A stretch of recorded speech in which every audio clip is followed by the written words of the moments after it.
Wade, thanks for coming on. I appreciate you taking the time to have a conversation with me. Would you mind telling us a little bit about yourself before we get started? All right. My name's Wade Tisthammer. I have a YouTube channel called Maverick Christian. Also got a Twitter feed there. I'm a philosophy graduate student. Sometimes I delve into apologetics. And so... You messing with the autofocus? Yeah. Okay. Yeah, I usually just turn mine off and just like manually set it once at the beginning. Yeah, it's usually better about this. Anyway, so I was...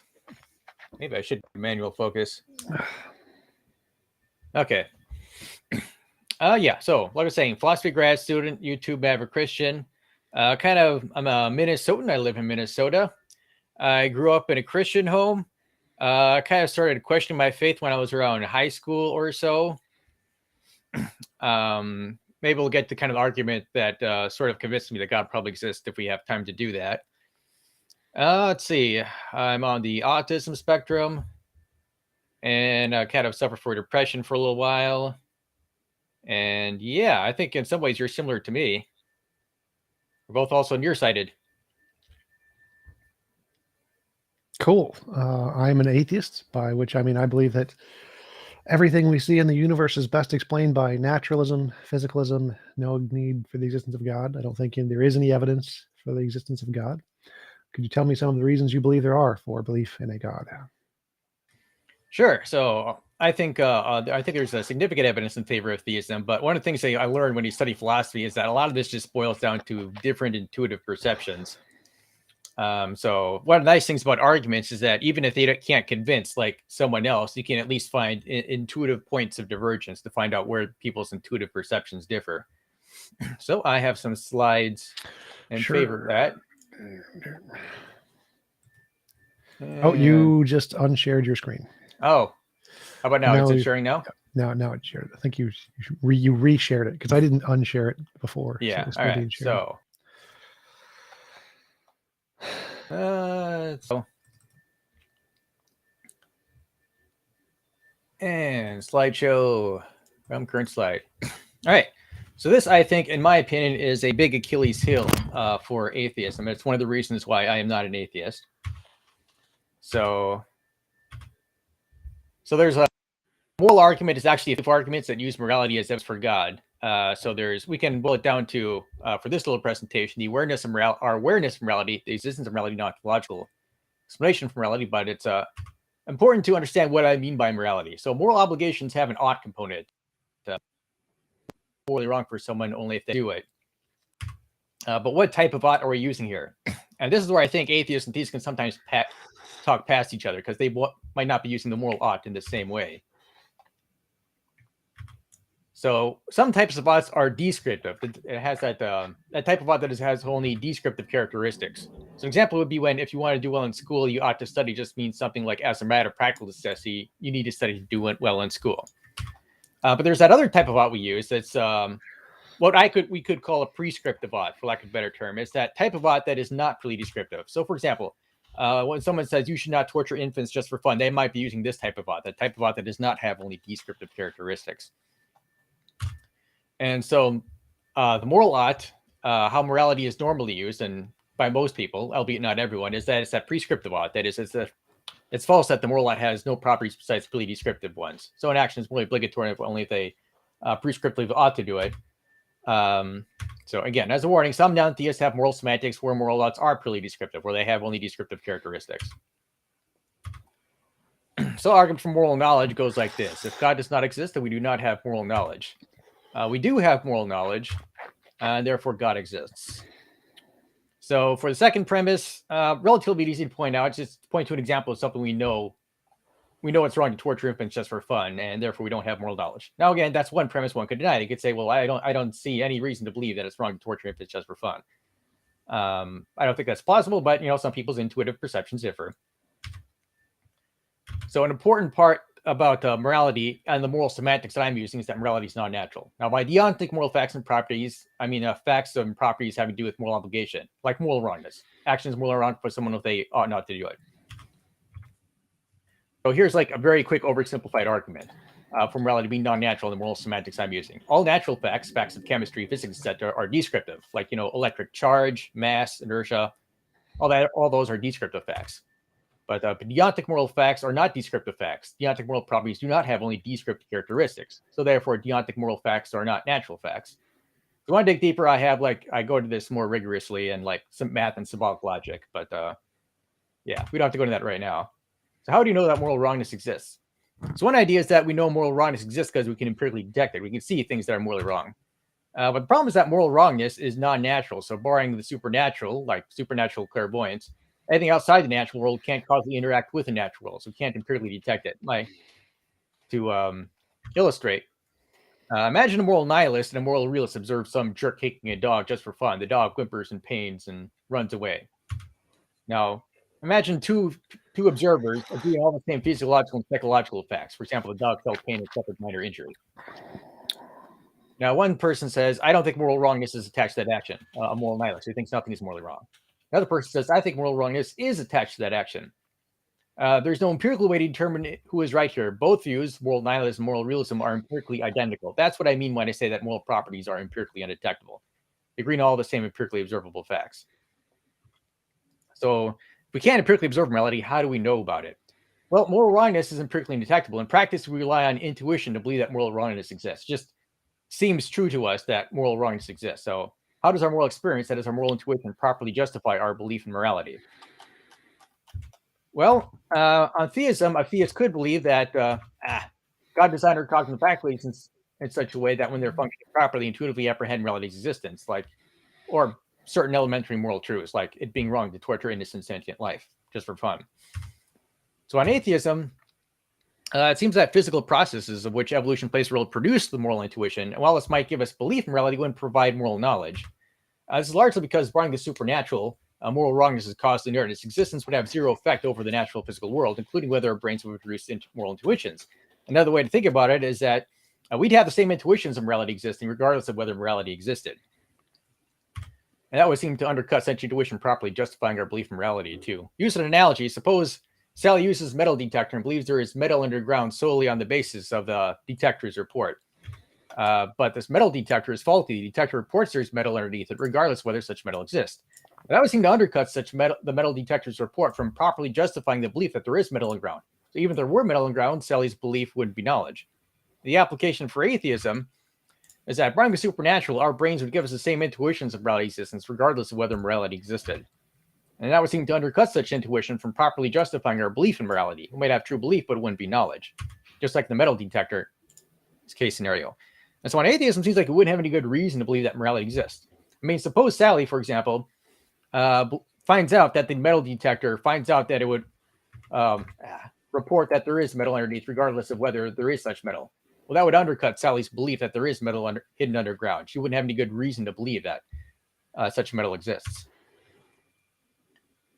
All right, so to justify premise one of the moral argument, it suffices to show that moral knowledge is unlikely if God does not exist.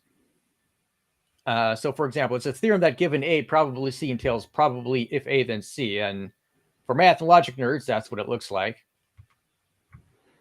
So us having moral knowledge is unlikely on atheism. It entails probably if atheism is true, then we do not have moral knowledge. That's the result of that theorem I mentioned before. And if you want to see proof of the theorem, I have that on my blog, as shown here. So now, technically, the atheists kidding around the moral knowledge is impossible in naturalism, probably by invoking the supernatural, like supernatural powers, clairvoyance, but it seems far-fetched. Given atheism, it seems unlikely that we do have moral knowledge. So my previous argument about, if barring the supernatural, our brains would give us the intuitions of moral knowledge, give us the intuitions of morality existing, regardless of whether it existed. That assumed naturalism. While you could get around it by supernatural clairvoyance, it seems far-fetched, and so it seems, given God's non-existence, it is likely that we do not have moral knowledge. So that's our awareness of reality. The existence of reality actually builds upon that. So premise, God does not exist, nothing is morally wrong. Some things are morally wrong, therefore God exists. And again, example is torturing if it's just for fun. Now, as a warning, the first premise doesn't say God is necessary for morality. It says that moral wrongness can't exist It doesn't say that morality can't exist without God. It says moral reality doesn't exist without God. To show that one is probably true suffices to show that moral wrongness probably doesn't exist given God's non-existence, using that theorem I mentioned before. Given A probably C entails probably if A then C. So given God's non-existence, moral wrongness doesn't exist entails that the first premise is probably true. So here's how the case works. Given atheism, we don't have any good reason to believe that moral wrongness exists. And the second prong is given atheism, we have prima facie justification to believe that moral wrongness probably doesn't exist. Prima facie justification being we're justified in believing something given any absence to the contrary.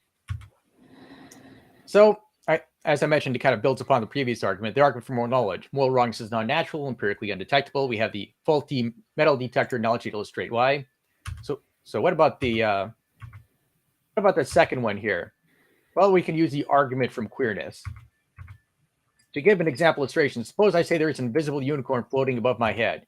So that's possible, but not plausible to be justified in believing this unicorn does not exist. The invisible unicorn wildly diverges from the types of things we know exist to make it prima facie unlikely. That same principle holds true for morality on atheism, I think. Moral wrongness is invisible and non-natural. We need something like supernatural clairvoyance to know it exists. And so with that second part justified, so justification for premise one is given atheism, it is likely that moral wrongness does not exist. We don't have any good reason to believe that moral wrongness exists. We have prima facie justification to believe that moral wrongness probably does not exist. But atheism, another way to look at it, is that moral wrongness is very strange. It's invisible, non-physical, and empirically undetectable, partly supernatural at least. So why shouldn't the consistent atheist reject the existence of this invisible, non-physical thing that can't be empirically detected if the atheists reject the existence of invisible, non-physical deities that have allegedly not been empirically detected? So given atheism, it seems more likely that people's belief in moral wrongness is delusion brought about by evolution to get us to behave in certain ways and help our species survive. And given atheism, moral wrongness probably doesn't exist. So that third part, which will go pretty quickly here, ontological explanation of morality. So the deductive moral argument says that morality is unlikely given God's non-existence, but it does delve further into the connection between morality and God. Now, moral ontology is a discipline of studies that deals with the grounding morality, how it exists. So given that non-natural morality exists, how does it exist? Well, what is morality? It's a non-natural component of reality. It has these supremely authoritative obligations for us, and everybody ought to obey its dictates. And it's God. Well, God has a non-natural component of reality that has these supremely authoritative obligations for us, and everyone ought to obey its dictates. And I see, yeah. So morality is suspiciously godlike. I see I may have goofed on the slides here. It's kind of going all Malcolm Reynolds on me. All right, so a priori, morality is suspiciously godlike. It provides a very straightforward ontological explanation for morality. And a priori, it is surprising on atheism that such non-natural, supremely authoritative component of reality to exist compared to atheism. So I think that theism makes morality evidence for theism in favor of atheism.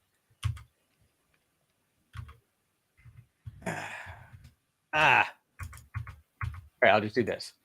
So one objection, holy crap.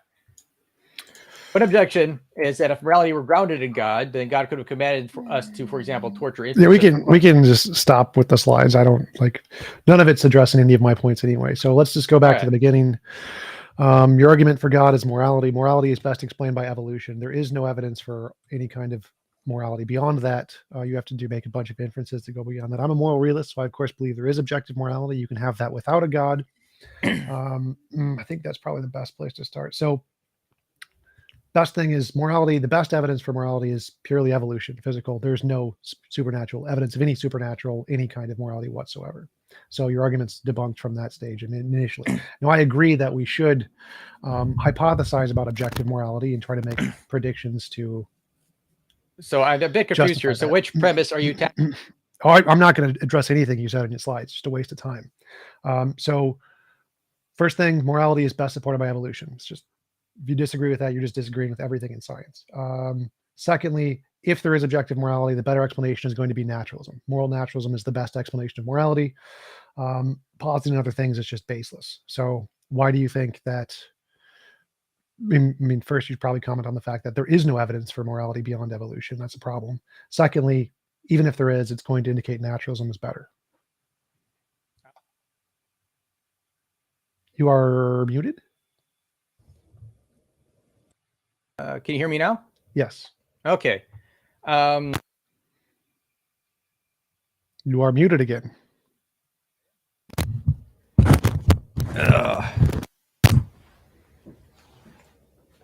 Can you hear me now? Yes. Okay. So, in a logically valid argument, the truth of the premises is evidence. I don't care about the argument. So just tell me, what is your objections to specifically what I said? One, the best evidence is evolution is a product of evolution. There is nothing outside of that in any scientific field. Secondly, even if we grant there is an objective morality, why do you think the naturalistic moral naturalism is not a better explanation? Well, my first objection is that what you said doesn't address the evidence I offered for theism. The second objection is why moral naturalism doesn't work. Why would moral naturalism be a worse explanation than theistic naturalism or theistic morality?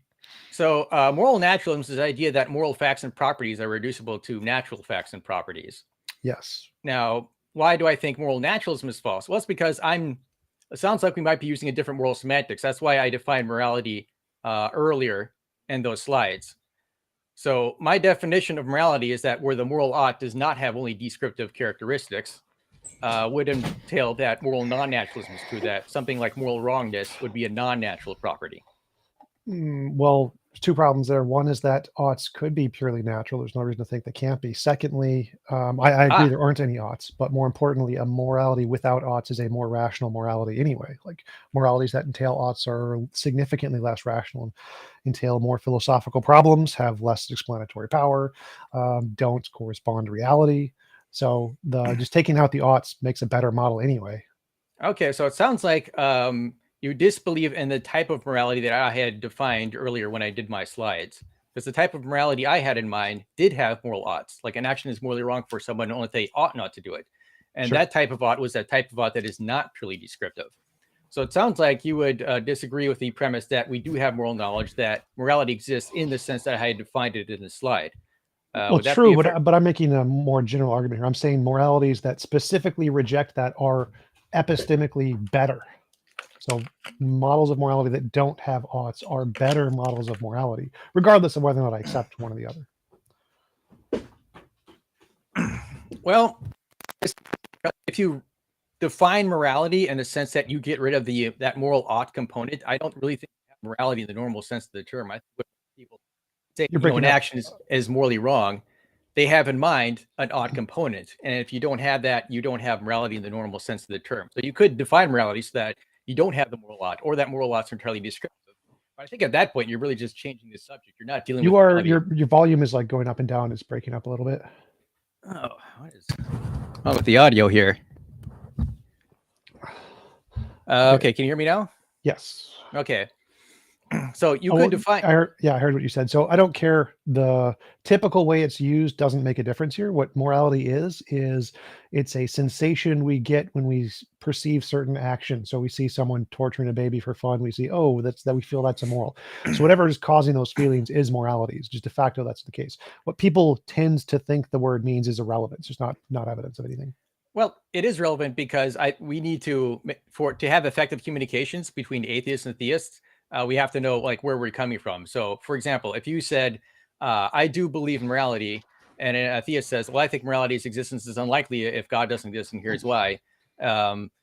What could potentially happen is people are talking past each other. So when theists normally, let me give you an example. If someone says water is that stuff we see that's wet and whatever, and I define it as having the magical property of bloof, and someone says, well, no, I agree, water is that stuff, but it has no property of bloof. Someone simply saying, well, most people include the property of bloof is just irrelevant. Water is a thing in reality. Our definitions that we apply to it is just irrelevant. It means nothing. No, I think you must understand. In those situations, people having disagreement about the property of water, but it wouldn't be a disagreement about the definition of water. When I talk about moral semantics, I mean that the type of ought being not purely descriptive. This is what people mean by morality. This is what I mean by morality. It's part of the definition. I was including that. So if I say I mean by water H2O plus magic, and this is water, and someone says, well, I agree that these are the physical things that we see, this thing we see is water, but you adding in this magic stuff by definition is just you making shit up. I don't care about that at all. There is water and it is that thing, but you don't get to add in whatever definitions you want because it makes you feel good. There is a thing in reality to which this word corresponds, and it gets to define all of the properties of the thing, and your personal opinion just don't matter. Well, in that very bizarre example, you would have to say that what you call water does not exist. There is not anything in Yes. reality that exemplifies the predicates that you've attached to the meaning of that term. Yes. But I've said, I think it's important going forward when you discuss with other theists is that when you say, I believe morality exists, it should be important to keep in mind that it's not the same sense of morality that a theist use when they use the moral argument. Well, of course. I mean, most theists have a completely delusional perspective of morality that has no correspondence to reality whatsoever. So I agree with that. But when I use morality, I use it in the way in which the Stanford Encyclopedia of Philosophy uses it, which includes simply, it has a broad spectrum that can include all of these definitions. The theist definition included is a possibility here, but it's not the philosophical meaning of the term. So what do you think what do you think the theist definition of morality is exactly? Well, specifically the one you're including with oughts. Oughts are not required in morality at all. There are multiple versions of morality philosophically that don't include oughts. Like, again, moral naturalism, there are many versions of moral naturalism that don't include oughts, and they're purely descriptive, as you mentioned. So the fact that you are taking this particular definition of morality that entails oughts in this way is simply you begging the question. That is not actually the philosophical definition of morality. That's your particular definition of morality. Well, it's not just my particular definition. Most of the most people use this type of definition where they have moral oughts built in. Yeah, but that's not the definition of morality. That's your definition. As I mentioned, philosophically, the definition of morality is a larger bubble that includes many different definitions. And so by me using the definition in the academic sense, and you are particularly picking one definition that you like the best, it's just not relevant. I don't care. So what morality, what morality actually is fundamentally, the only thing it qualifies as is the sensations we have when we see people do things either right or wrong. That's it. There is no other thing you get to add to the definition. De facto, this is what it is. And whatever is causing that is morality. Now, it could just be subjective, it could just be evolutionary, whatever. But whatever is causing these is fundamentally morality. And then you would have to argue beyond that, that this is being caused by some kind of objective ought statement or something, et cetera, et cetera. But fundamentally, all you need for an explanation of morality is the core grounding of whatever these experiences are. Okay, there is no God of the English language that decides what words should mean. So I don't. The words literally don't matter. There is a sensation. There is an empirical sensation, and this word corresponds to that sensation. You don't get any alternatives here. All right. So as I was saying, there is no God of the English language who decides what the correct or incorrect words are the meaning. So the most we can. So I won't quibble on whether my morality definition is like correct or incorrect because that's all semantics. So I'll just leave the point where when most people use the term morality, they have in mind the moral ought. Now, the philosophical definition of morality, there isn't even any the philosophical definition of morality. Different philosophers can mean different things by different terms. It's unfortunate, but unfortunately, that's the way it is. So a philosopher could use morality as you defined it, referring merely to experiences, but they can also use it to define morality differently. You don't get a definition here. So this is independent of definition. When the word morality, the way it's been used throughout all history by every human being ever, no matter what, no exceptions, refers to an experience you have. So like pain, the word pain refers to an experience you have. You don't get to define it. You don't get to apply definitions to it. It refers to an actual experience. Morality also refers to an experience. And so that's what morality is. There's no exceptions. I disagree. I don't think that the word morality does refer to that. I think when most people use the word morality, they're not referring to that experience. They're referring to, what people should and should not do in that not purely descriptive sense. But we can agree to disagree there and move on to a different argument. No, that's kind of important here. So why do you think this idea that people ought or oughtn't do something, where do you think people got the idea there was such an imperative? Well, I think many people intuitively recognize that there is such a thing as people morally should and shouldn't happen. That involves that involves experiencing it, but it'd be a conflation to conflate the experience with a thing that one believes one is experiencing. But anyway, this is all so they have an semantics. experience, and then they think that experience corresponds to reality. So that part I agree with. But the way they got these terms was they had an experience, they had a feeling about that experience, and they thought that feeling corresponds to reality. So the core of what morality is comes from a feeling, a sensation, an experience. They experience a feeling from seeing some kind of an action take place. So morality is a word that refers to an experience. No, I don't think it does. Just because we use experience to believe in morality doesn't mean that the term morality itself refers to that experience. It refers to the thing that's being experienced. Even if that thing being experienced is like, for example, suppose I say a sun, and I say that bright orb in the sky. Now, Yep. when I say the sun, I'm not referring to the experience. I'm referring to something that presumably corresponds to the objectively real world. Well, that's begging the question. So when we first come up with, say we lived, I don't know, 5,000 years ago and we see the sun and we're trying to discover, is the sun really there or is it a delusion? At this context, when we use the word sun, we are simply referring to the experience because we have no evidence of anything else there. We don't know about how far away it is or what it's made of. We know nothing. All we know is that it's an experience. And so the word sun is only allowed to refer to the experience until such time as we have evidence that there is more there for it to correspond to. And so simply assuming that the word sun would apply to more would be begging the question. No, I don't think that works. I mean, you could just say that if you say whether the sun is a delusion or not, or whether the sun exists or not, you could say the question would be, okay, is there a thing in the universe that exemplifies the predicates contained in this definition? Well, no. So again, you could say someone could come up with a definition. The sun is of the god Helios. There's this guy who has horses and he's pulling it, and that's it.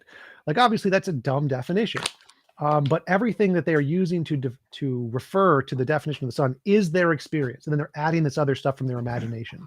Now you could say, well, then your definition doesn't exist, but that's just them being delusional. In reality, what they are calling the sun does exist because what they are referring to is their experience.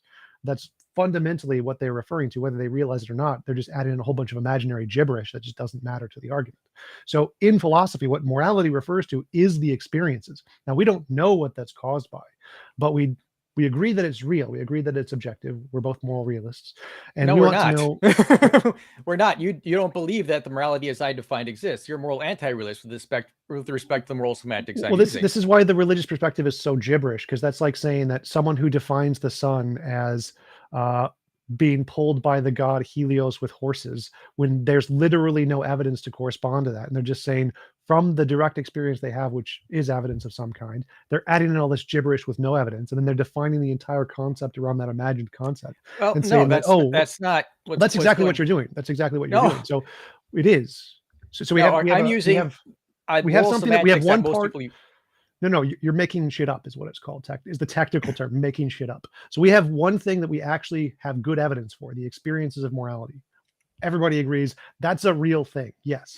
And then you're taking this and adding on this gibberish about oughts and supernatural gods and stuff. That's all gibberish, which is the same as looking at the sun and saying, oh, there's a guy up there with some horses and some string and he's pulling this thing.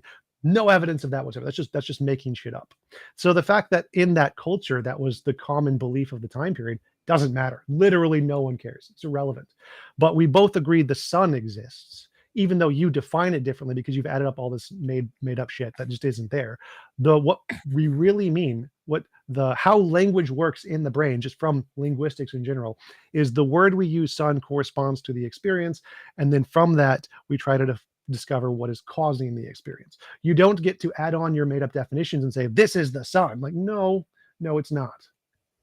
Okay, I think you're conflating definitions with beliefs about the thing being defined. So, for example, myself and a belief that the gods, make the sun go around. We can agree on the same definition of the sun, namely that bright orb on the sky, but can have no, because I'm saying that's in the definition. What you're doing is you're taking guy on horse and saying, "Oh, this is a part of the definition of sun." No, it's not. That is a mistake you have made. The same thing with the morality. Saying oughts are a part of the definition of morality. No, that's a mistake you've made. Just like saying that horses must be a part of sun. No, it's not. So, do you think that morality having that ought component? Do you think that is not part of most people's moral semantics? It would not make a difference. One, no, it's not. It's not actually, and there have been studies on it. It's not, but it doesn't make a difference. There have been studies on it. I would like very much to see these studies. Sure, Stanford Encyclopedia of Philosophy, Moral Naturalism. Okay. Does that entry contain a study that most lay people do not Lay use the people. moral semantics Well, I that care I've even outlined? less what lay people mean by the term. But Okay, but this is so what. I've already debunked your entire argument here. So it doesn't matter what most people use by the term. I addressed this earlier. Even if most people define sun as, in the definition of the sun, entails Helios on a carriage with horses, that doesn't matter. It's irrelevant with how they define it. Doesn't make a difference. The sun still exists because it refers to an experience, and the fact that they've added in a bunch of bullshit to their experience that has no evidence to support it, they don't get to then say, well, I'm going to include this made up shit in my definition of sun. It doesn't work that way. Sun, the way linguistics work fundamentally is that words correspond to experiences, and you don't get to add in whatever you want to those experiences. So yes, I am a moral realist. I believe in objective morality, like most academic philosophers, most atheist academic philosophers, and you don't need odds for that. And the fact that you include them is just a red herring. Like, I don't care. Okay, the reason why it's important is I think some people, they say, I believe in moral realism, but they use, I believe in morality, but they use morality in a non-standard sense. They use it differently from the lay people to say. Now, you could say that doesn't matter. The reason why it matters, at least when having discussions, is that some people can talk past each other. And so when you say, I accept this premise, when you don't accept the premise as because you're using morality in kind of a non-standard way, that can inhibit communication. So like, if there is a thing to which it corresponds to in reality, that supervenes all subjective definitions. So what you mean by it just doesn't matter. If you say by water I mean a unicorn, and if we're having a conversation about water and water is actually H2O, it corresponds to something in reality, my definition wins. It just doesn't matter how many people disagree with it, mine wins. What do you mean when you say a definition? I don't even know what it means to say a definition to win over the other. Mine corresponds to reality. It's true. Yours is false. Okay, so by a definition winning, you mean that the concept as defined is instantiated in reality. No, I mean that when we use the term and it corresponds to some experience that is actually representative of some cause in reality, and the word more accurately describes the property of the thing causing that experience, it's more corresponds to reality. So like if I define the sun as a ball of hydrogen in the sky or whatever, and you define it as a ball of hydrogen being pulled by a guy in a carriage with some horses, my definition more accurately corresponds to reality, so mine wins. But so when you said no, it seems you meant yes, because that's No. exactly what I said. Oh, anyway, so I can go on to the next argument. So basically, you're just to be clear here, you disagree that morality, as I define it, is instantiated in reality, and that would be the premises you reject in those particular arguments. Sure, but I'm going further than that. I'm saying that a model of morality without oughts is epistemically better. And I also think it corresponds to reality more. But both of those things would mean that your definition is wrong. Well, I don't think there's any right or wrong definition apart from what people use, but I'll move on. So here is, go on to the next argument. Well, no, I don't care about your arguments. I'm still on mine. So only evidence of morality is from evolution. There is no evidence of objective morality. Secondly, the morality, if I believe it does exist as a moral realist, that corresponds to reality, the one that we only have evidence for, the best evidence for, is moral naturalism over God. Okay, so are we done? Can we move on to the next argument? Well, no, you're supposed to like respond to that, because that would kind of well, be my response. I've already made my response to that. My response is, I think that you define it differently. That's the only response. Like, well, it's not just that I define it differently. It's that most people, this is what they have used. I'm not understanding. So if I say my definition of water is H2O, hydrogen, oxygen, I'd say that thing that we see is water in the way that I define it. And you say, no, that thing that I see is water in the way I define it. One of us is right and one of us is wrong, right? Well, not necessarily. I mean, there is no God of the English language deciding which terms are correct, which definitions are correct or incorrect. Wait. So like, if we're looking at are you still there? Yeah. So, okay. I mean, yes. So when I say definitions are correct or incorrect, I always say yes or no, because whether a definition is correct or incorrect depends on what standard you're using. Wait. So if we look at a body of water and I say water is hydrogen, oxygen, and you say water is hydrogen, oxygen, and magic, and there's some fact of the matter. In reality, it's the proposition is either one of these is true and one of these is false. This definition, water is H2O, is either true or false. And the definition water is H2O plus magic is either true or false. One of these is correct. One of these is incorrect, right? So, well, yes and no. The proposition that water is H2O versus the proposition that water is H2O and magic, one of those is true and one of those is false. Yes. But which definition are we using? Are we using an intentional definition or are we using a sense adequate definition? Which type of definition are you using? Well, when we say something is objectively true, it means it corresponds to reality independent of opinions. And so we're trying to get our definitions to correspond to the reality of the thing. That doesn't answer my question. Right, because your question is irrelevant here. So if we no, want, it doesn't. When you say is a definition correct, so if we're moral realists, or we're realists of any kind, that means we say the thing that we are defining corresponds to something in reality. It's there. It's a correct definition. The definition corresponds to reality. That's what correct definition means. And so if we say water is H2O, that definition, for it to be correct, means it corresponds to reality. If you say water is H2O plus magic, for that definition to be correct, it would have to correspond to reality. One of these corresponds, one of these does not. So the correct definition is the one that corresponds to reality. If morality is an objective feature of reality like water, then our definitions, the better one is the one that actually corresponds to whatever morality is in reality. Okay, so when you say a definition corresponds to reality, do you mean that the predicates mentioned that definition are instantiated in reality? Is that gibberish. what you mean by? I have no idea what you're asking here. It's too much gibberish. Gibberish. This is okay. I guess I should probably take it. So I'm a philosophy student. I kind of know this philosophy stuff. Yes, I am too, but your gibberish is just irrelevant here. So no, these are gibberish. Back to what I said. Go back to folks, these stay on the topic. Kid, stay on the topic. topic. So do you understand that when we use definitions, we try to make them correct, it means they correspond to reality, right? So if there's some set of properties, what? It depends what you mean by when you say a definition corresponds to reality.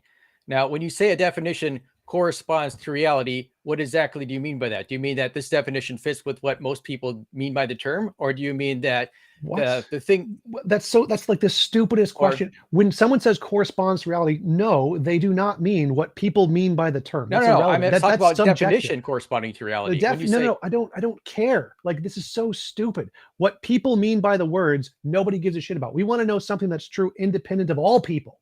That with no people exist, it's still true. That's what we want. Objective truth. Corresponds to reality means objective truth. Nobody gets a definition. Definitions are gone. Some set of propositions that are true independent of definitions. Okay, when you say that a definition corresponds to reality, then presumably you don't mean that this is the definition that most people tend to use. This is a standard term. Do you mean by a definition corresponding to reality that the thing that's being described by the definition?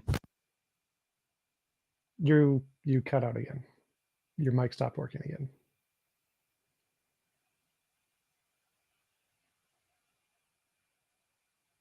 Still can't hear you. What's wrong with this thing? Now I can hear you. Okay. So there should be on your screen, there should be a little bar underneath that is like green when you talk. I don't see any. No. I mean, on the window, like you can see when you're making noise and when you're not on the screen, because there's a green bar. I don't seem to see any green bar on the window that indicates that.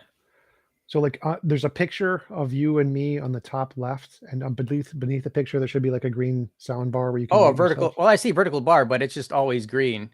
It hasn't turned off. All right. Anyway, so when you say a definition corresponds to reality, you do not mean that this is a standard way that people mean what they mean by when they use by the term. Right. You mean. When you say a definition corresponds to reality, do you mean that the thing described by the definition actually exists in reality?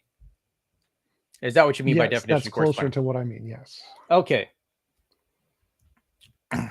That we kind of have to disagree on whether the kind of layperson sense of morality exists in reality. Now, yeah, we just disagree about whether that layperson sense of morality actually obtains in reality. And that would be our point of disagreement, our point of intuitive divergence.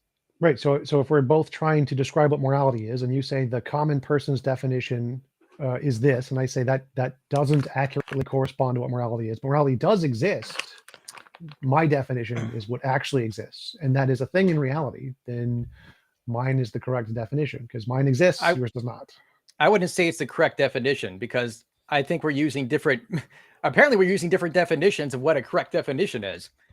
But again, we can disagree on the semantics of that. We can disagree on the semantics of morality. We can disagree of semantics about what a correct definition is. Since Okay, we but I don't have care this about definitions. I care about reality. So my definition exists in reality. Yours doesn't. I win. I don't care about user definitions. all right, yeah, it seems like you also have a different definition of what. All right, I'll just go on. We're disputing semantics at this point. We can move on to a different argument. Well, you still haven't addressed mine. Like mine is. I have already Morality addressed is it. better explained by naturalism. Your definitions don't matter because mine correspond to reality. Yours don't. Mine more likely to correspond to reality. Mine have more explanatory power than yours do. I've already addressed it. My response is we're using different semantics of what morality is. You don't believe that morality as I exist, morality as I've defined it, as layperson defined it, exists. And so since you disagree with that premise, that's our point of divergence, and we're probably better moving on to a different topic. That doesn't matter. So if I say I agree. I don't agree with your definition. I think your definition is wrong. Your definition doesn't correspond to reality. Mine does. That means like if you say phlogiston is the cause of fire moving, I'm like, no, it doesn't. Here's the empirical evidence. And you're like, oh, well, you just disagree with my definition. You've lost the debate. You're done. You've essentially just admitted you're wrong and you have no relevance anymore. I'm like, okay, but I now win. So mine has evidence. Mine has a better definition because it corresponds to reality. Like, so simply saying I don't agree with your definition isn't an objection. It's not a criticism of. I think it is an objection, but again, we can move on because you just define terms differently. Well, again, that's not an objection. So you saying that is just you admitting you lose.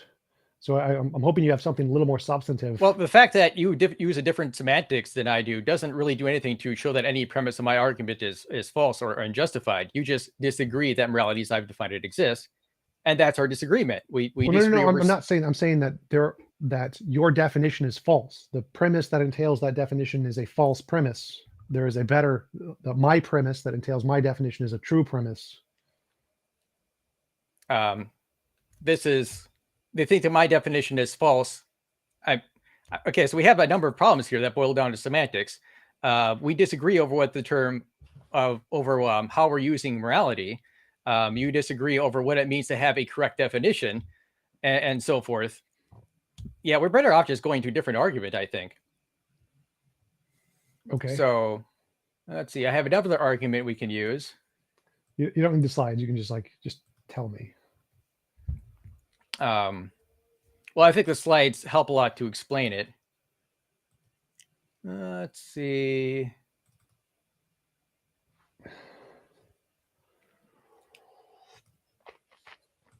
Okay, can you see my screen? No. Oh, I thought I shared it. Let's try this again.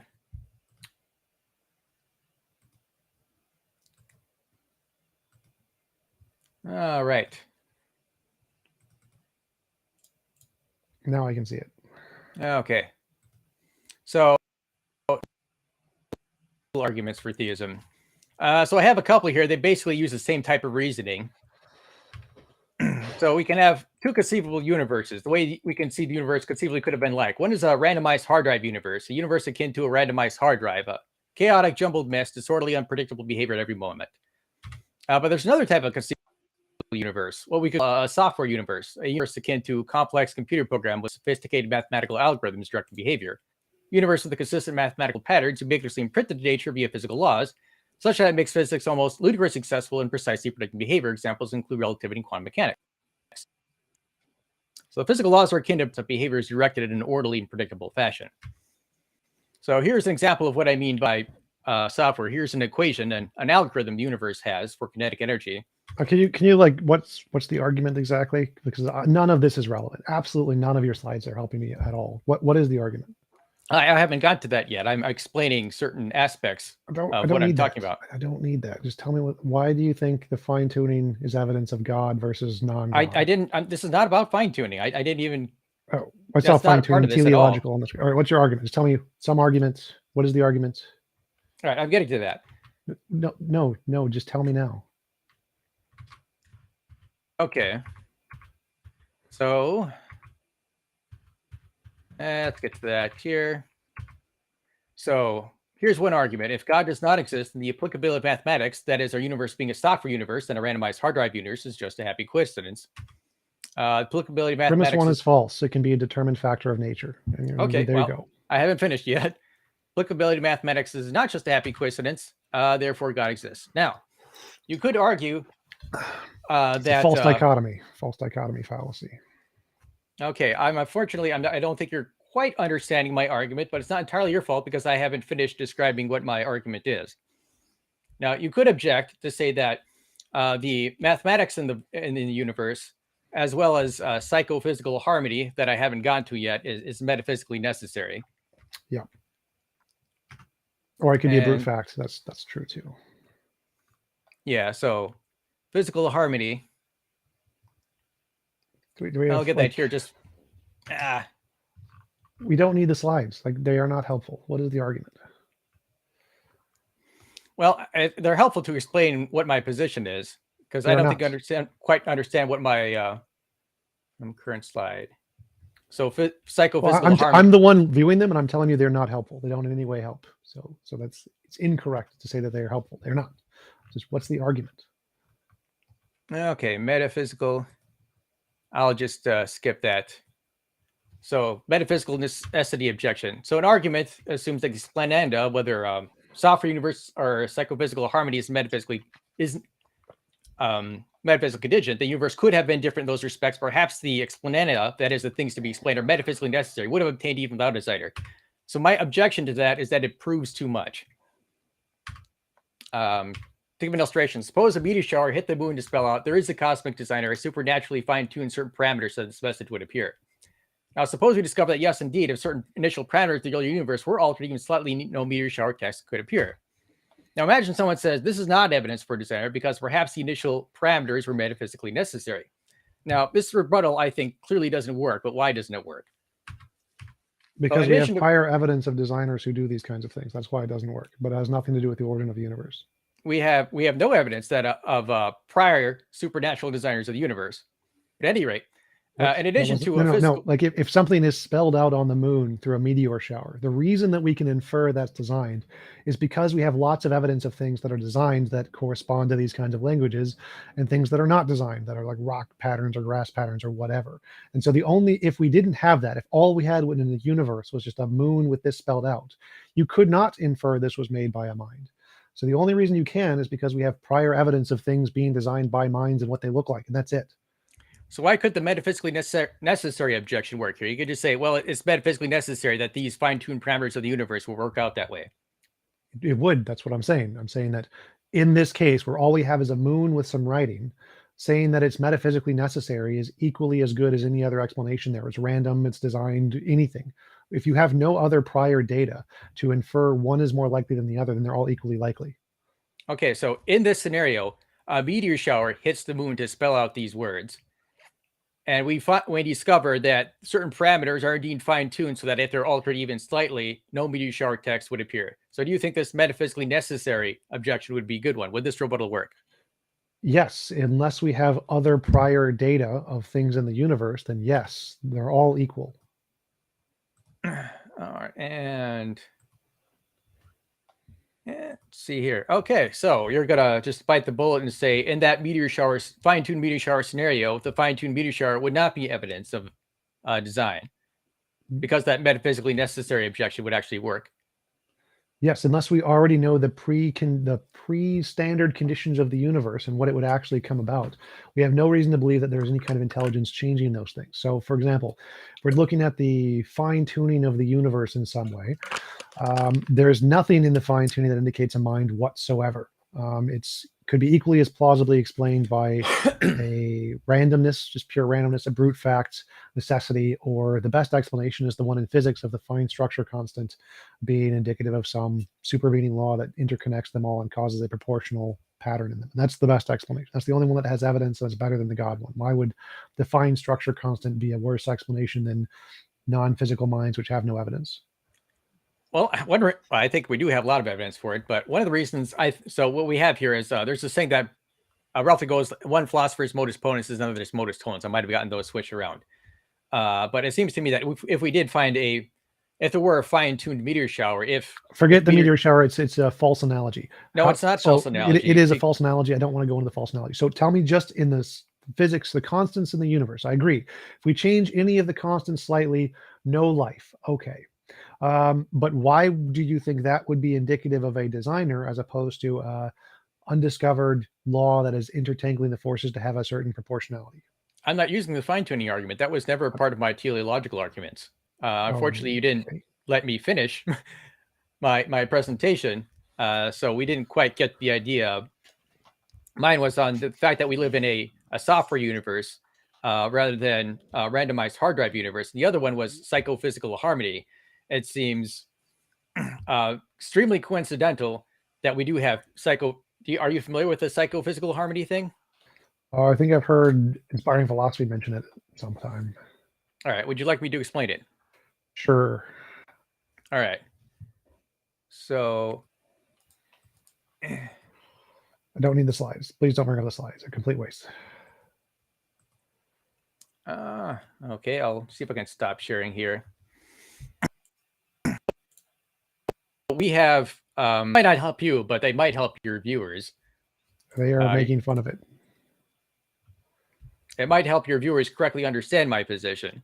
You sure you don't want to use the slides? Yes, I'm sure. Please don't put the slides up. So psychophysical harmony, we have brain states. Our physiology produces both behavior and experiences. So for example, imagine someone like puts their hand in the fire, they feel pain and they pull away. So there is a matchup between experiences and behavior. Okay. But that behavior, as we've observed, is harmonious. For example, here's another, there are many different conceivable relations between experiences and behavior. So for example, imagine somebody puts their hand in the fire and they pull it away, but doing so, they experience pleasure rather than pain. Yeah. So that is one conceivable psychophysical relation. Psychophysical being kind of relations between like mental experiences and physiology. Very roughly, that's what psychophysical means. And we can think of other sorts of basically kind of like garbage associations. Like imagine someone puts their hand in the fire and it's injured, they pull it away, but instead of feeling pain or pleasure, they feel like, kind of like a TV static experience. And if they do something else, they might have like a slightly different static experience. So the point is that our mental experiences are harmoniously linked to the physical world. And out of the numerous conceivable psychophysical relations we can conceive, most of the conceivable ones will be garbage. They'll diverge wildly from one's external environment. But in our case, we do have this psychophysical harmonious relations. Like for example, when I see you, my sensory experiences are presumably that of an objectively physical world, when conceivably we could be behaving, making the same physiological movements, but have entirely different mental experiences. Sure. So the fact that we seem to have psychophysical harmony at all, I mean, if I were an atheist, it seems like, well, it seems very coincidental that we do have these harmonious physical relation. A priori, there's really no reason to expect it on atheism. And so the fact that we do have a psychoharmonious relation is evidence for design. Same thing with the software, that we live in a software universe rather than a randomized hard drive universe. Now, you could say let's start. It's metaphysically necessary. Pause. So there's two things there. One, there is some phenomenon we see. There's a harmonious between our psychophysical interactions or whatever. Under atheism, there isn't an expected reason to do that, obviously, because atheism doesn't posit anything, but we could obviously make something up. We could make up a law. It doesn't need to be necessary. It could be contingent, it could be brute fact, whatever. It doesn't make a difference. We could make up a potential explanation that would increase the probability of that happening, just like theism. Therefore, there's equal probability of both atheism, naturalism, or theism explaining this. There's no a priori reason to prefer one or the other. Well, I didn't get to finish, but so here's kind of where I was going. This, given atheism and that I exist, that I have a mental experience of, say, human-like complexity mental experiences.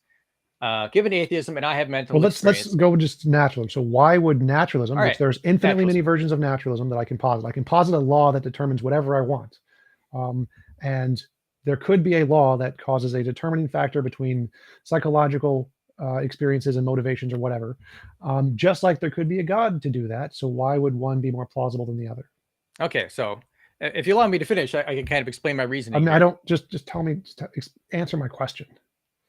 Why would a naturalist explanation of a determining factor between these two be less plausible than a God determining factor between these two?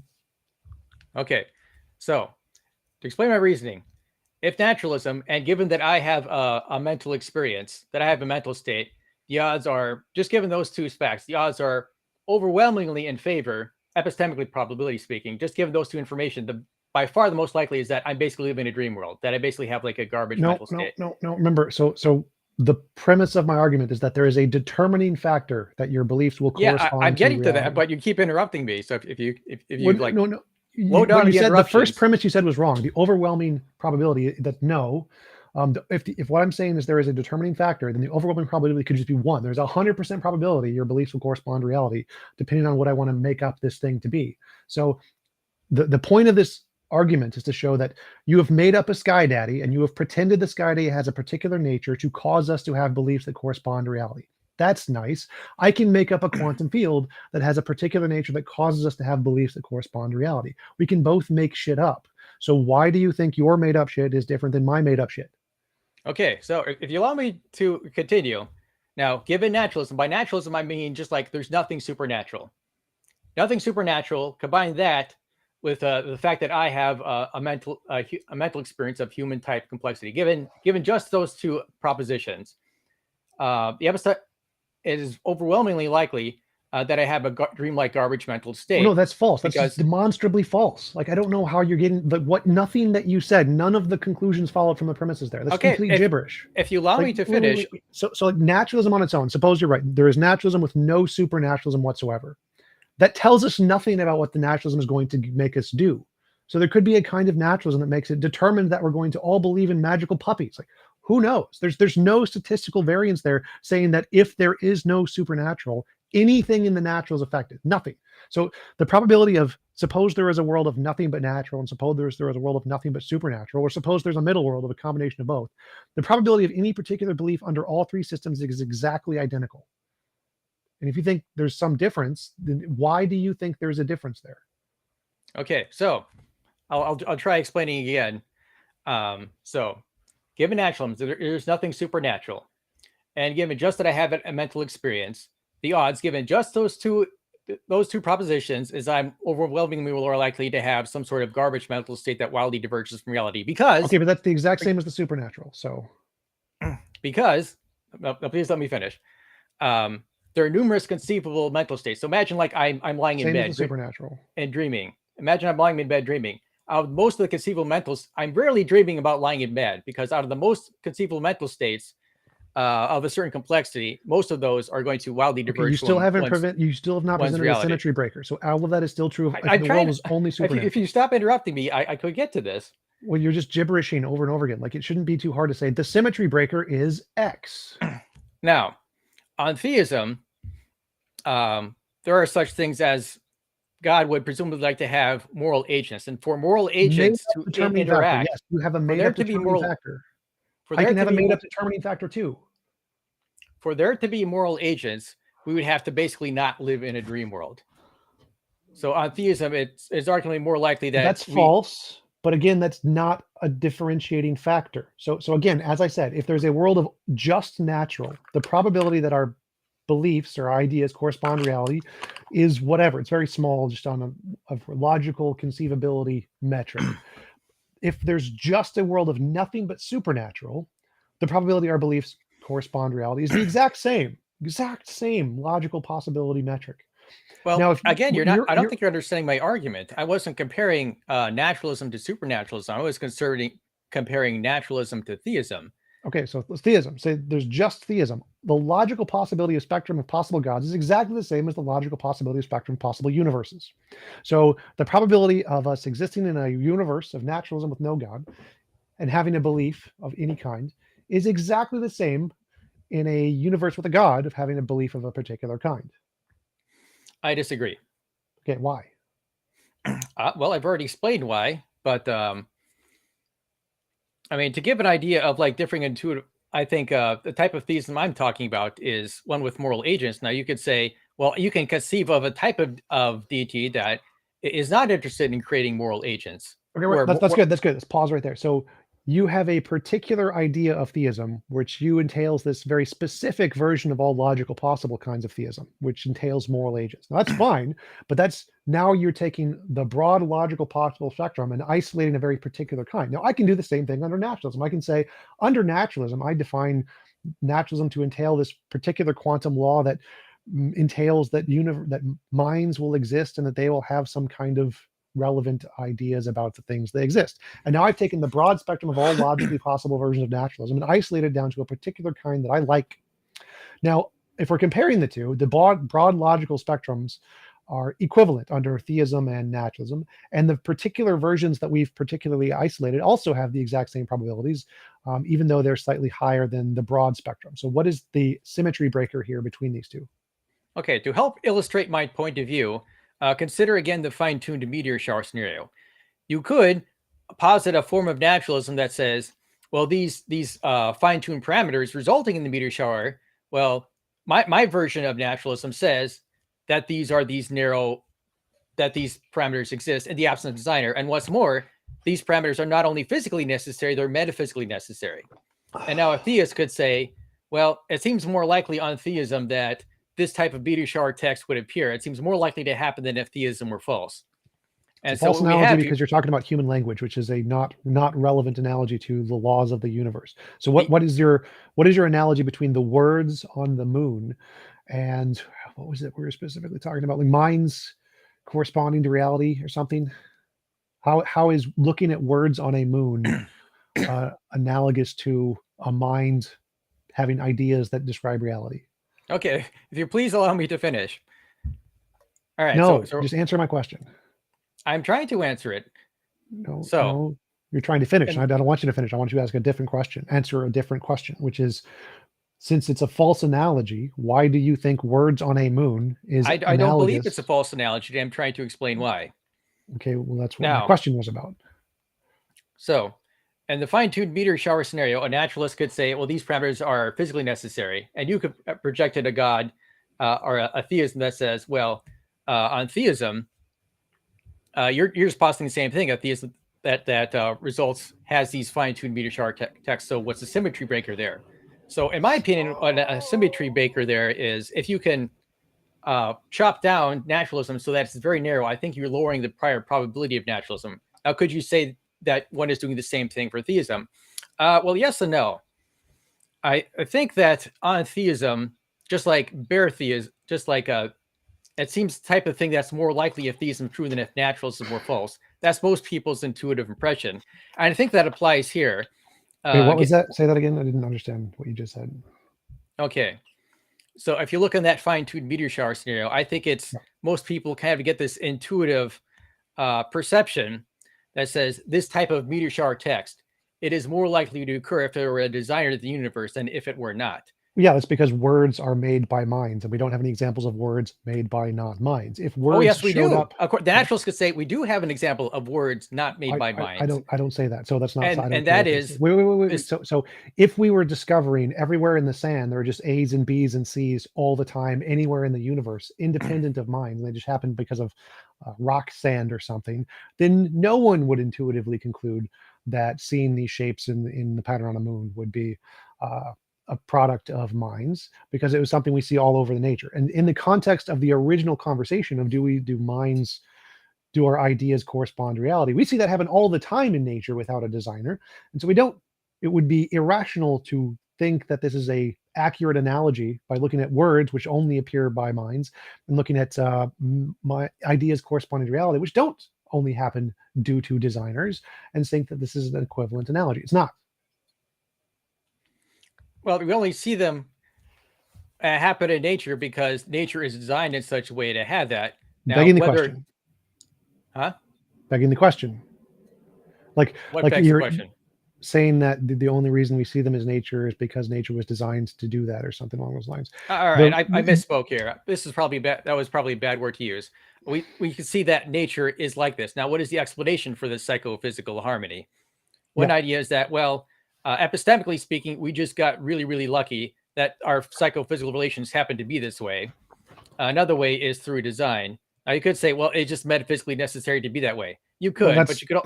It could be determined. It could be highly probable. It could be completely random. It could be a brute fact. It could be a god. All of those things are possible. I mean, so when you say metaphysically necessary, a god doing it makes it metaphysically necessary. Well, not necessarily. Metaphysically necessary. Well, I would necessary. agree. I would agree. So what I'm saying here is just like God could be 100% metaphysically determined to make things way X, or he could have some kind of variability in his choice-making abilities. The universe could also be metaphysically necessary to produce exactly this thing, or it could have some kind of randomness probability that has a high probability that this will happen. So just like there's a spectrum among what God could do, there's an equal spectrum among what nature and determining forces could do, randomness added whatever, to give the same probabilistic distribution under both naturalism and theism.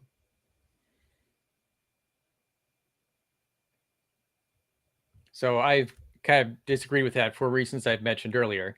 You could say, what reasons? Well, all right, well, think of the fine-tuned meteor shower scenario. You could say, well, we've never seen nature do it. Okay, let's forget the false analogy. I've already try to bring up some actual relevant something here. So why do you think that you seem to be trying to say that because we see words and words are only written by humans, therefore, how is that not not my argument at all. How is that not it? Because it seems like your argument is like most people intuitively, when we see words, think it's correspondent to a mind. Therefore, if we saw words on the moon, we would think it corresponds to a mind. That seemed to be your argument. No, that wasn't quite my argument. So when I was using the fine-tuned meteor shower scenario is to illustrate some people's point of view about what seems more likely if the universe were product of design than if it were not. Okay, well maybe this will help. Maybe. You've heard of the claims of intelligent design theory, that the idea that life was created by a designing intelligence. Yeah. Now, I've perhaps now here's a different analogy. Imagine that scientists found that the probability that life on Earth would result is, if it were a result of undirected natural processes, the probability was akin to a tornado sweeping through a junkyard to assemble an airplane. Now, if we found that, would that be evidence in favor of the idea that life was designed? No. It wouldn't even then. No, because that would be an argument from ignorance, saying that the probability of life coming about randomly is 1 in X doesn't tell us at all what the probability is of it being designed. So the probability of it being designed there would still be 0 until. So it's not an argument from ignorance. It's arguing from what we do know, which is the probability that life would come about in the absence of any designer is extremely low as to be negligible. Well, no, that is what the argument is. That's not how it works. That's one of the fallacies of intelligent design, why it's a pseudoscience. Even if we say the probability of life coming about through natural processes is extremely low, which is not, but even if we say that, that doesn't give any probability that life coming about through design is high. That has 0 probability. There's no probability for that because of the difference between discovered and asserted properties. So to use a more blatant example, saying that what is the probability that a horse or that an elephant made a footprint in Antarctica? It's very low that was a probability. But to say, therefore, this footprint that looks like an elephant must have been done by a Yeti would be incorrect. It'd be an argument from ignorance. It's saying this can't be explained by X, therefore it's Y. Argument from ignorance. The same thing would apply to the design argument here. You're not allowed to say that from the evidence we know that the life coming about by natural processes is very low. Therefore, it's evidence of magic, because it's an argument from ignorance. We don't have any. I didn't say it was evidence of magic. That's not what I said at all. Right. That was I'm moving there. So if it's design, would be the same thing. Until we actually have evidence of any kinds of minds that exist outside of humans, then to say that life originated from a designer is equally as ridiculous as saying it originated from magic. So no, you cannot say that because the probability of life occurring naturally is low given the currently known laws of physics. Therefore, this would be evidence of an alternative hypothesis that has no evidence. That would be an argument from ignorance, regardless of whether it's magic or God. Designer. Well, that's not an argument from ignorance under the ordinary conception of the term. Yes, it is. But it's literally what it is. And it's arguing from what we do know, not arguing from what. Okay, what exactly do you think the argument from ignorance is? We don't know X, therefore Y. Well, and usually along the time of we don't X, therefore Y. Yeah, that's not what the argument did at all. The inference. So saying that your methodology can't do X, that's a you don't know X. Therefore, no, Y. that's not what it means at all. My gosh, you're not really understanding the argument. So saying that something is really improbable given some method is to say that method can't do this. So this method cannot accomplish the task. Now that isn't actually evidence that there is some other method that can do it. All that's saying is that this method can't accomplish the task. Therefore, this other method is more likely. That is, An argument from ignorance. Well, okay, so the argument from ignorance basically takes the form of P has not been proven false, therefore P is true. No.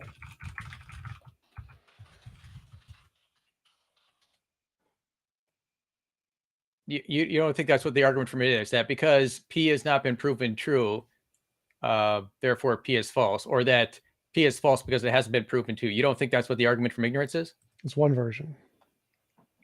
Okay, that's one version. You're apparently, I think you might be using a somewhat non-standard definition of the term argument from ignorance. No, I'm not. I'm I'll leave correct on that this. slide. You're incorrect. You're still not addressing the argument. Can you remind me what your argument is again? You said it's Your an argument from ignorance, from ignorance. You're saying that because of this method can't do it, my method is right. Saying that if you have, for example, say there's 10 axles, first 9 are broken, is that evidence that the 10th axle works? It depends. Do we have, if there are, This is 100% of the data we have. There's no external data. We have 10 axles. We know the first 9 are broken. Is that evidence the 10th axle works? Well, if we don't have information that one of the axles, at least one of the axles is working, then yes. If we don't have evidence that at least one of the axles is working, then the argument would not work. Correct. So simply saying that if we know with 100% certainty that the 9 axles, like the probability of those 9 axles doing it is 0%, it doesn't add evidence the 10th axle is doing it. So the same thing would apply to this context. So simply saying that the probability of life coming from non-life given known natural processes is very low. We can just give it 0. Say the probability of life coming from known natural processes is 0. Does that mean it's designed? Is that evidence of design? Well, no, because there's other options here which we haven't explored, which is unknown natural causes. So the problem. So it'd be like no, you're not really understanding the argument at all, I'm afraid. What I'm literally describing exactly what it is. No, you are misstating the argument. Here, I'll try again.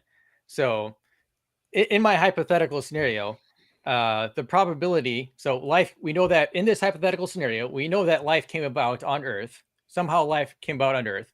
And we know that the probability of life coming about through undirected natural processes, that is non-intelligent causes, is extremely low. Known natural processes. No, that's not what this scenario is. But in this scenario, we've determined that the probability of undirected natural processes, that is non-intelligent processes, resulting in life on Earth is extremely low, on the order of, say, a tornado going through a junkyard and assembling a plane. That was the scenario. Okay. So, I mean, if it were true that non-intelligent causes did not bring about life, and we know that life came about, then the only alternative is designing intelligence.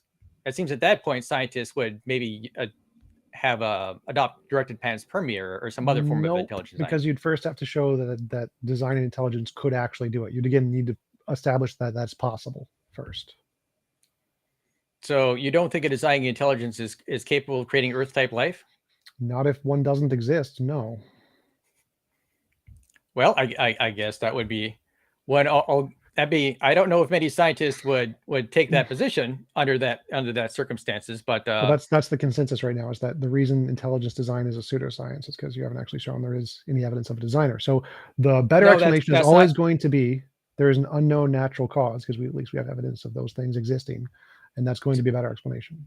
So do you think in the hypothetical scenario I depicted, most scientists would not accept something like directed panspermia? No, they would not, because again, there's no evidence of that. So the example you gave is impossible, but so like saying that if we have discovered literally all natural things ever and there's no longer any unknowns, and given that we know literally everything about everything, the probability of this happening is incredibly low. Well, another way to look at it is that our confidence that undirected natural processes are not reasonably capable of producing life is like on par with, say, creating an automobile. Well, again, to have that confidence, you would need to know literally all of them. Because if you don't, then it's always going to be better to say, oh, it's an unknown natural determining factor that caused this, rather than a mind that has no evidence. So if we found, like, say, an automobile on Pluto, that would not be sufficient evidence that this automobile was created by a It's a designing false intelligence. analogy because all of the things in nature we know of that are automobiles are made by humans. So you could infer there's a human that did it somehow, maybe a time machine or something. But again, God would not be a plausible explanation there. Well, that you do the same thing with life on Earth. You could say, well, maybe a time machine or something like that. It would be no reason to say that life on Earth wasn't created by designing intelligence. Yes, you could do that. You could say that the DNA was designed by a guy who went into a time machine, a human being. Sure, you could say that, but it's still going to be less plausible in an unknown natural force. Okay, and does that also hold true with an automobile if we found that on Pluto? That we would not be rationally justified in believing that this automobile is a result of artificial intervention? Probably not, because in the case of automobiles, we only know that they're made by humans, whereas DNA, we know if it's possible. Like, I don't know. I'd say that it's probably impossible for automobiles to simply be created by the laws of physics.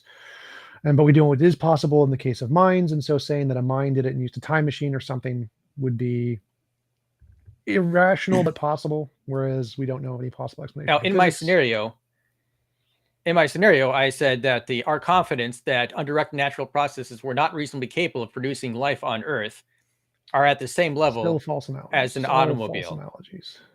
And you're saying so you can't make any comparisons to any human designed anything, or it's a false analogy by default, because all human designed things are, but we know they're human designed. So it's a false analogy. Every time any intelligent design proponent says it's like a mousetrap or car or plane, false analogy immediately. So let's try to go to the actual argument. Why do you think that minds thinking in terms of reality is any more likely under a god than under naturalism? I've already explained my position. You have not. You can ask anyone in the audience. You have not. You think God has some determining nature that he wants moral beings, and therefore he designs this into nature. Okay, we can say that quantum fields have this determined factor that causes them to do it too. Probabilities are the same. Why is this a problem? I've already explained my position. I'll see if I can try a different tact. So my point is, okay, with say the automobile on Pluto, you say, well, that's evidence because we know humans. You're not allowed to use any human designed things. I'm trying to use an analogy to help explain my point of view. Okay, for any analogies, you're not allowed to use any human designed things, any human words, anything humans built. None of those are allowed. Go. Why am I not allowed to do that? Because it's a false analogy for the reasons I've already I don't explained. think it is. Because I don't care if you think it is. It is provably the case. It's written into academic textbook. This is the case. You don't get an opinion on this. So try to make an analogy work by not using a human designed thing. And the fact that you can't proves it's fallacious. I really don't think you're understanding my arguments here. I fully understand it. I've already debunked it. So again, demonstrate your analogy without using the human designed thing. And the fact that you can't do it shows it's fallacious. Human design thing. The reason, no, I don't. I'm not sure I agree with that. I don't care. You literally can't. Like, this has been proven. This is in the academic textbooks of why intelligent design is a pseudoscience. All of your analogies only work based off of this intuition pump. It's not been things. So try to use a non-human design thing. Go. Well, again, I would say that that in that hypothetical scenario, if we did discover that type of evidence that I mentioned. Okay, give me an example of a non-human design thing where there's a similar scenario that indicates a mind. Go. In that hypothetical scenario I mentioned, we're not using yours because yours is false. So do you have a different one? Do you have one that actually qualifies as evidence that doesn't beg the question using a human design thing? I don't think it does beg the question. I don't care. Do you have anything else that doesn't beg the question? Can you even logically possibly conceive of any possible scenario that isn't using a human design thing to beg the question for a mind? Can you give any possible scenario for your argument without a human design thing? Can you even do that? I can't think of any off the top of my head. But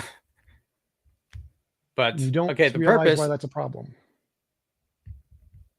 I don't think it is. I don't think your objections are successful. So my point, this is trying to make some kind of generalized argument that indicates that there is some kind of truth of the universe, but the only kinds of arguments that you can use to try to support it are of human designed things, and you don't understand why this is a problem. No, I don't think you're quite correctly understanding the argument. My purpose of the analogy was to kind of illustrate my point of view. Right, and you can't illustrate it with anything that isn't a human design thing. You don't see why that's a problem. Well, I think that God having the version of theism where God would have moral agents. That seems more likely to me, just as it would be that theism is more likely that we would have moral agents interacting with each other. Now we can disagree. Well, the question is why do you think God having a particular nature, God's nature is fine-tuned to have this nature, is a more plausible explanation than the quantum field being fine-tuned to have a nature that determines us to have this thing? Because again, us being able to have minds that describe reality is not like a car. It's not like a language. There's nothing about this that is in any way different than what we would expect in nature. There's nothing about this that is a designed aspect.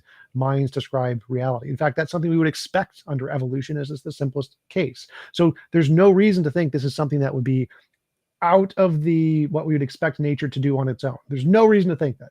It's like saying, oh, look, we see a hydrogen atom. Oh, well, I'd expect that under a mind more likely than nature. Like, no, you wouldn't. That's dumb. So the same thing would apply here to minds having ideas that correspond to reality. There's no reason to think that's more likely with a mind than it is with some determining factor in nature. So I disagree for the same reason I don't think it works in the fine-tuned meteor shower scenario, because intuitively it seems like the fine-tuned meteor shower is more likely the result of a mind than if it were not. Well, this is why I already addressed this, where I said the words we intuitively think are more likely of a mind, because words are things we know minds make. That's it. So that's true. Can you make any examples without using a human design thing?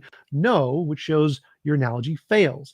We don't know of any minds who make conscious ideas correspond to reality. There are no examples of minds who do that. There has never been an example of a mind who does that. There's not a thing. We have examples of minds making cars. We have examples of minds making languages. We have no examples of minds making ideas correspond to reality. It does not happen. Well, that's true. We have no experiences of minds creating a universe to develop psychophysical harmony. However, just like in the case of the fine-tuned meteor shower, it seems like the sort of thing that a mind would more likely to do. No, it doesn't. It literally doesn't. What doesn't? There is no more likely probability here. When you say a mind is more likely to do this, you're begging the question of saying the mind has a particular nature to do this, which so you don't think it is that the fine-tuned meteor shower scenario mind is more likely to actualize those to say that there could be lots of different kinds of minds, and there are a few logically possible ones that would want that. Most of them would not. The probability of a mind who would want that is equally as low as the probability of a quantum field who would be determined to do that. So the probability of a mind shower scenario. All right. Well, then we kind of just agree to disagree. Our kind of disagreement is differing intuitive perceptions on what is more likely to happen if the universe were a product of a mind than if it were not. By likely, we mean logically possible. No, I don't mean that. I mean epistemic probability. Do you know what epistemic probability is? What do you mean by this? Because there's no epistemic probability of God. We have no basis of it whatsoever. So how do you trying to get that there is a mind? In philosophy, epistemic probability is kind of the probability of evidential relations among propositions. Yes, now, and there is no evidential relation to God. So wait, stop. So logically possible. Let's just go with something simple. Logically possible. If we see a moon with writing on it of any kind, and we take all logically possible minds and all logically possible quantum fields, does one have a greater possibility of creating a moon with writing on it than the other? One category. Now, by possibility, are you referring to logical possibility? That's what I said. Logical possibilities. The very first thing. Well, they're both logically possible. I don't think they're equally probable. I think a design would be more. That's the question. Probable. Why do you think that of all logically possible minds and all logically possible universes, that the minds one has a higher probability of producing the moon with words on it? Okay. And now this is what our intuitive perceptions differ. Intuitively, it seems that if there were a mind behind the universe, that the fine-tuned meteor shower is more likely to occur than if we're not the product of a mind. Now, our intuitive perceptions differ on that. Intuitive perceptions have zero effect on logical possibility, so that's a failed argument. So how do logically possible, of all logically possible worlds, why is there more logically possible worlds with this outcome under all logically possible minds than under all logically possible quantum fields? Are you aware that you can have like different level? You can have, for example, do you believe that the set of natural numbers is equal in cardinality to the set of integers in general? Yes, I'm familiar with how infinites work. So, well, the reason is I say, okay, it might be that the number of logical possibilities have the same cardinality.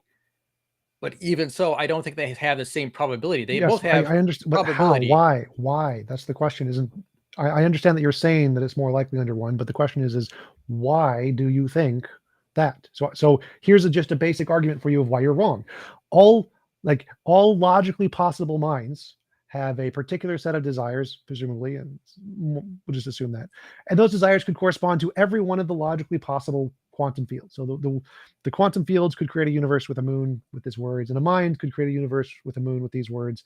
And the quantum field could make a universe of nothing but puppies, and there could be a mind that makes a universe of nothing but puppies. And so there's a one-to-one correlation for the entire set of minds and the kind of universes they would create, and the kinds and the quantum fields and the kind of universes they would create. Therefore, they have an equal set probability of cardinality of what things they would create. And so there's a one-to-one probability for every possible universe they would create, and the probability of every possible universe they create. I disagree. I don't think they have an equal probability. You could say, well, here are the number of possibilities, and maybe that's true. I think it's when you're dealing with infinities and like specific propositions, I think it'd be really hard to say that each one has a one-to-one correspondence. But at any rate, these are our points of our intuitive divergence. Intuitive doesn't matter here. This is logically possible. Intuitions are have zero relevance here. Well, they do matter because you and I have different intuitive perceptions, and that is how we are arriving at different conclusions. Well, I'm not using intuition as an argument here. You are. So your argument has that problem. Mine doesn't. I'm simply saying not exactly. For each possible kind of universe that could ever be, this universe could come about from a quantum field, or it could come about from a mind. And any possible universe a mind could have a determined desire to create, there could be a quantum field that could have a determined field to create it. And so for every logically possible type of all logical possible universes, the probability that that universe came about by a mind without any other evidence is exactly the same as it coming about by a quantum field without any other evidence. I disagree. I don't think your probabilities are quite correct. You're assuming again, you've given no evidence of probable. Why. Like, well, I disagree with your assumption that because you can attach just like one naturalist explanation with a design explanation, that therefore they're equally probable. Whoa, that assumption I don't agree with. So again, knowing nothing else, all we know is here is a universe X poofs out of nothingness. And there are potential explanations of this universe X, mind or quantum field. If we know nothing else, then the probability is the same under both, right? In order to have something that indicates God more than the quantum fields, you'd have to say there is some property in this universe that happens more likely under a mind than under quantum fields, right? That's kind of where your argument's going. So what we would need is we need to know something about the mind, or the kinds of things minds do, that if there is a mind, it has a more likely probability to do X or something. But to know that, we would have to know something about the class of minds we're talking about. So if we know, for example, if gods existed, they would all make blue puppies, and there was a blue puppy, we could say that's more probable under a god. But guess what? We don't have that. We have no evidence of what minds do that are outside of space-time. Zero evidence of that. And so we can make no assumptions about what kinds of universes it would create versus not create. And so if we had zero evidence of quantum physics, which we don't, we actually have lots of evidence of quantum physics, we could say the same thing. We have no idea what kinds of universes quantum fields would create versus not create. And so if we saw a moon with writing on it, since we have no idea what the God mindy things are like, and we have no idea what the quantum field determinant factors are like, we can't say that it's more probable under one than the other, because all we have is logical possibility. We don't know what either are like intrinsically. Now you want to beg the question and think you have some idea of God is intrinsically like X. We have some determining factor, which is fine, but we can do the same thing under quantum fields. We can make up that quantum fields have some determining factor where any quantum field will create a moon with writing on it. Therefore, the probability of if we see a moon with writing on it is actually more likely under a quantum field than a mind. The only reason it's intuitively different is because writing is a human-made thing, and so we intuitively feel writing is made by a mind because it's a false analogy. But in either case, we can prove deductively the statistics are the same unless you can actually show some evidence of the God mind thing to know it has a particular nature, which you can't. So you and I have differing now. This is not an argument. I'll preface that. This is not an argument. This is an explanation of where we disagree. Now, it seems to me, my intuitive perceptions tell me that the fine-tuned meteor shower scenario, if we found that fine-tuned meteor shower, it is more likely if they were a product of a mind than if it were not. And you disagree based on various assumptions that I don't agree with. No, I agreed with that because it's written by words. Remember, words correspond. Humans make words. So I agreed that our intuitions are more likely that if we see words, it's caused by a mind because it's a false analogy. I agreed with that part. I thought you said if we had that, then we could just as easily conceive of a naturalistic processes just having to have those parameters, just as like we Well, can no. have. I said I agreed that our intuitions are the case that if we see words, we think mind. Okay, you just don't think that intuition is vertical in the case of the fine-tuned meteor shower, correct? Right. It wouldn't correspond to reality necessarily. Well, yeah, Right. something like that. So so as an explanation of where we disagree, my intuitive perception is that this type of meteor shower text is more likely to occur if there are mind behind the universe than if we're not. And I think that any argument that says otherwise is likely false. Now, your arguments do not convince me. But yes, we can kind of agree to disagree on that. So on the issue of I deductively disproved you, so it's not a degree. I It's not an disagree that agree you to disagree. deductively disprove I'm me sure. because I I'm don't sure you agree do, with all your because premises. well, your arguments based on intuitions, mine are based on deductive logics. But okay, do you have any other arguments? Well, we're both using intuitive perceptions when coming to that. You're assuming that I didn't use any. None of mine are based on intuition. I don't base intuition on any of my arguments, other than the existence of morality. That's the only one I do that on. but you did kind of assume that because we have a kind of a logically possible unit for naturalistic process creating a certain effect, and we could conceive of a mind producing a certain effect, and therefore they're equally likely. My intuition does not match up with that. Well, I didn't. None of that was based on intuition. That's based on logical possibility. So I'm saying logically possible of all possible ways quantum fields could be in all possible ways. Minds could be. The logical possibility is a set 1-to-1 of all possible universe. So there's no intuition there whatsoever. Well, there is one intuition. You're assuming that because the logical possibilities match up 1-to-1, that therefore they're equally probable. But right? No, that is literally what I mean. The cardinality is the same, and we can prove that because there's a set of all logically possible universes, and a mind could particularly want any of those things. And if we have no evidence of the mind having a particular set of desires, then the a priori likelihood they would want any one universe over the other is exactly the same. So there's no intuitions there. That is the Like, intuition. You're assuming what? that all those possibilities are all equally likely, and I'm This is not the same. convinced by that. If we don't have any evidence to the contrary, we don't have any evidence that one set is more likely, then a priori they are by definition equally likely. And I would say that kind of reasoning Not an proves, intuition. well, that is what your intuition tells you. Your intuition is telling you that because of No, it's these. not.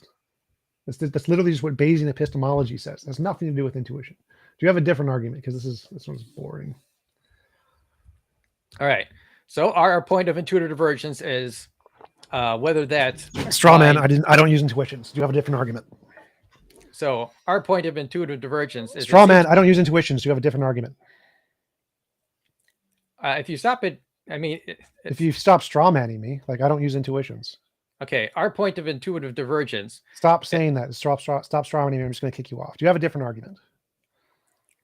Our point of intuitive divergence Stop is with saying morality. That. I'm going to kick you off. Last warning. Do not ever say I use intuitions again, or you're straw man. I mean, you're kicked off. Okay, well, we disagree on whether we're using intuitions in our arguments. Yes. Do you have a different argument now? All right, so I think we've kind of gotten to a point for our disagreement. So we have a disagreement on whether morality. Any other arguments? Do you have any other arguments? Not for this discussion, no. Okay, fair enough. So we disagree on whether morality, as I have defined it, exists. I believe it exists, and you do not. I believe in morality. Straw man. No, I said I said what we disagree on whether morality, as I have defined it, exists. I think it does, and you do not. Use a different definition of morality. Yes, you disagree on morality as I have defined it exists. So, and in my opinion, something like a fine-tuned meteor shower scenario, in the fine-tuned meteor shower, it seems more likely to me that it would more be a product of design than if we're not. We didn't quite get into. I guess we delved a little bit in the psychophysical harmony and software universe. To me, it seemed more likely that it would more product design, and you do not. And yeah, I guess we can leave it there. Those are our disagreements. Sure. Except I provided evidence and arguments, and you provided intuition. So mine's better. All right. Did you want to give any links or references to your work so people can find you and other stuff? Oh yeah, so Maverick Christian. I have a Maverick Christian YouTube channel. There's Okay. that. Is there anything else? I don't know. That's it. All right, cool. Thanks for coming on. Appreciate it, and talk to you later.